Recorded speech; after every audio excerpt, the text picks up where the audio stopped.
Hello and welcome to the Astrology and Spirituality Show with Alyssa and Patrick Arundell for week commencing the 31st of January.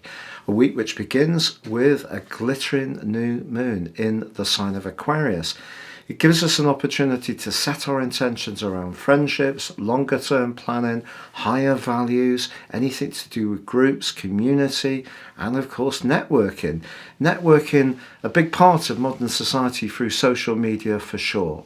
But this is a new moon that does have a little bit of a difference because the two rulers of this sign, Saturn traditional and Uranus higher octave modern, they're in conflict with the position of the new moon. So this isn't a month I feel that we can be too idealistic in our approach.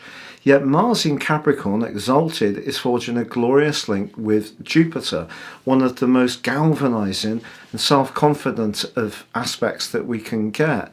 And also Uranus in the sign of Taurus is actually in a very positive angle to Venus now going direct. So that's really encouraging us to try to sort of work with the more physical realm so we can use the foresightedness and the innovation of Aquarius.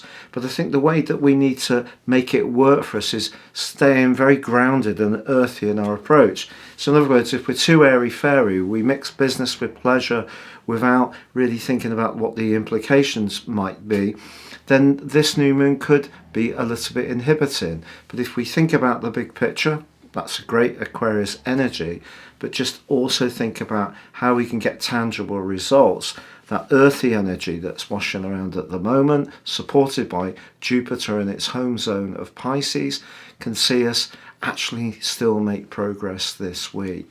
Now, what about the Hermetic wheel? How are we doing there? Well, we have a shift that starts on the 31st and it continues for the entirety of this week, and that is the Six of Swords.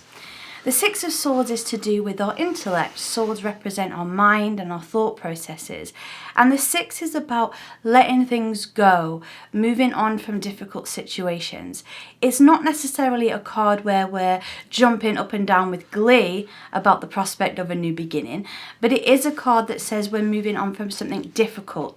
So it's that period where we've had that storm, but now it's kind of settling and we're moving into a better way of being, not excited, but also not sad anymore. So that stepping stone. Really. So a practical transition. Yeah. And in the tarot itself, the image on the card is? It's a person in a boat with a young child, and they are going away from perhaps a city that has been destroyed. In some ways, this can represent a breakup. You know, if we've left a relationship or we've left a job that's not been treating us right, that might have been really painful and difficult to do.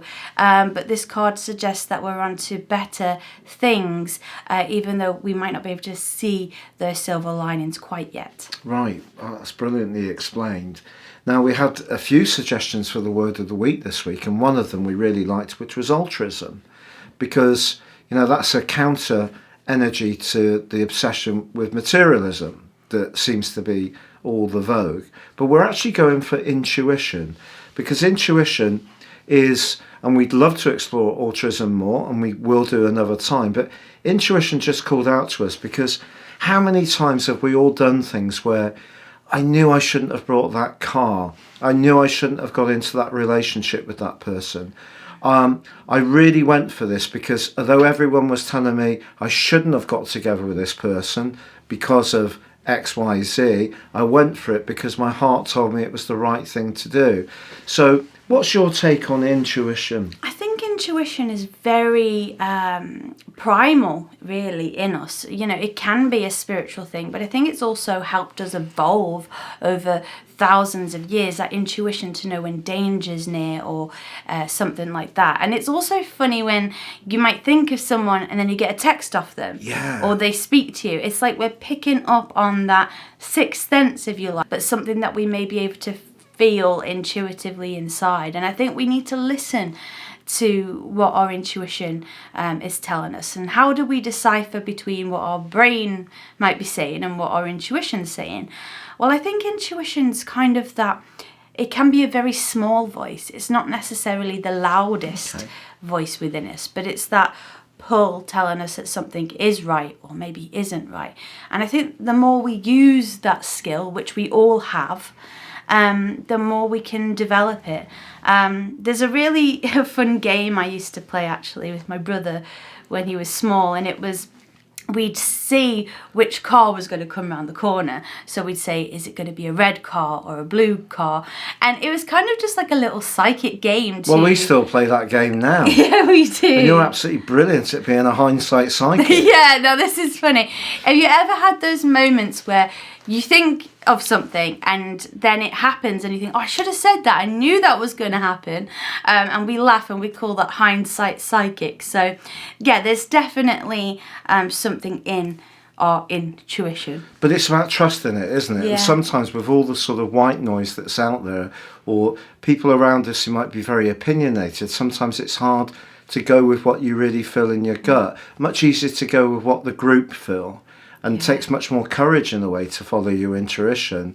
So just wanted to go with intuition, but altruism is a lovely word. Thank you, Anima, for suggesting that. And that's, I think it's a great word to think of in these days when, maybe we could, if we got any spare food, we could take it to the local food bank. When we go to a shop, even if we've got just a few cents or pennies left over in our change, we put it in the local charity box. These are just little bits of altruism, but if everyone did them all of the time, the impact on society would be absolutely incredible. So, that's a great word too as well. Now, we do have a winner for the birthday horoscope. So I'm going to don my glasses, and the winner this week is Dana, and Dana was born on the 2nd of February 1964 in Denver at 8:05 a.m. So Alyssa will be sharing the wheel on the screen. So the big thing about this, of course, is that Dana is an Aquarius. But when you were born, Mars, the planet of passion, was pretty close to your sun. But the really fascinating part of that combination is they're both in the 12th house along with Saturn. So having those three influences in the 12th house is not necessarily an easy journey in life. You do actually have a wonderful link between the Sun and Mars and your 10th house, which is in the sign of Sagittarius. And your midpoint is very close to your midheaven, and it's in the 9th house. So I think a love of travel's been there, but probably more a love of knowledge and a love of spiritual knowledge with having those three key influences in the 12th house. You also have Neptune in the 8th house in Scorpio in a square with both the Sun and also Mars. So I think you could actually be quite a psychic person yourself. With Chiron on the 1st house cusp, you're someone who perhaps has had to work at really feeling a sense of identity, particularly with the Sun square with Neptune. Neptune can erode our identity, but because the 8th, 12th house, you're someone with I would say that you have learned to use your intuition very strongly over the years. You also have a magical link between Neptune and Venus. And Venus is in the 1st house. And at the current time, the moving Neptune in the sky is pretty well sat on top of your natal Venus, so your creative powers are going to be very strong just now. But you did have Uranus in a conjunction with Pluto, which a lot of people did for a long period of time, and it's on your 7th house cusp, and it's opposite your ascendant. So I think you're someone who's at times had the courage to follow your intuition, stand out from the crowd, and that's a wonderful thing to have. I will tell you, at the moment, Saturn is sat on top of your Sun. So you've got caught up in this square between Saturn and Uranus, which has gone on for much of the last year. And it is part of your solar return, to be honest, Dana. So that does mean that there is the potential for some restless stuff around where you live, who you live with, how you live there. The need for space could be quite strong. But you're also going to go through the first two phases of your second Saturn return. And so because they meet in obviously your 12th house, that just suggests to me that you maybe need to jettison anything or any situation which is weighing you down in an emotional, spiritual way. But I think this has been quite a life journey for you to, I think you are a very sensitive person. You're also, I feel, someone with a tremendous amount of analytical skills, because your Mercury position in Capricorn, which is brilliant for business, is in the 11th house of the group, despite that 12th house energy, and yet it links really magnificently well with Pluto. So I think when you observe a situation, you can get right to the nub of the matter very, very quickly. So that just gives you a little bit of a flavour, but your midpoint is 11 degrees Sagittarius. So if you've ever thought, if you do like travel, or you do like investigating anything to do with more alternative practices or the occult, I think that may well be a lot to do with that Sagittarius energy in the 9th house, linking with that more sensitive, perceptive 12th house energy that you do have. But I think there probably have been times in your life with Saturn conjuncting with Mars, although it's not very, very tight, but you probably have had low energy at times, and you have to use the energy that you do have really well. But the great news is that in 2023 you will have your Jupiter return, so you've got that to look forward to. So that points towards maybe some brand new beginnings. So I think this year can see you really sorting out exactly the priorities in your life, but 2023 I think you'll really start to move forwards in a very dynamic way.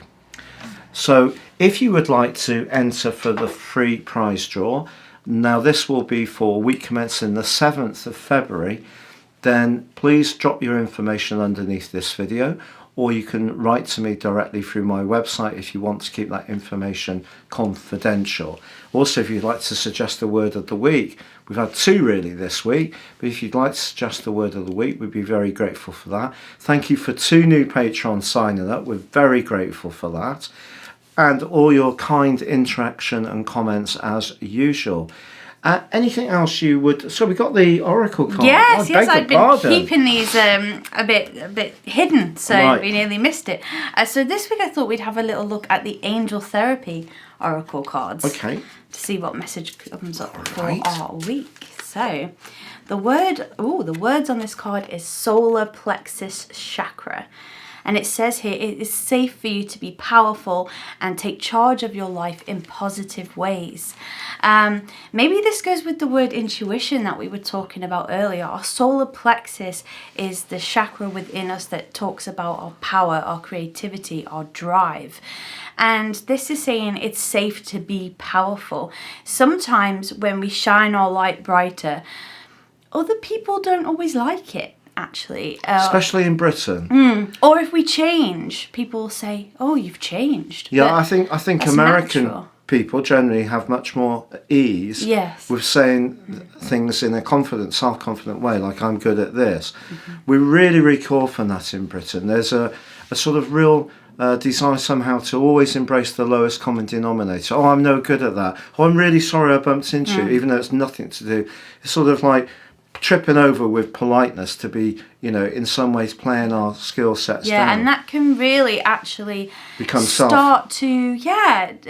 can self-determinant. Yeah, that's right, and it can start to make us feel worthless and maybe not worthy. So this week we're being asked to step into our power a bit, maybe assert our wants and needs a little bit more.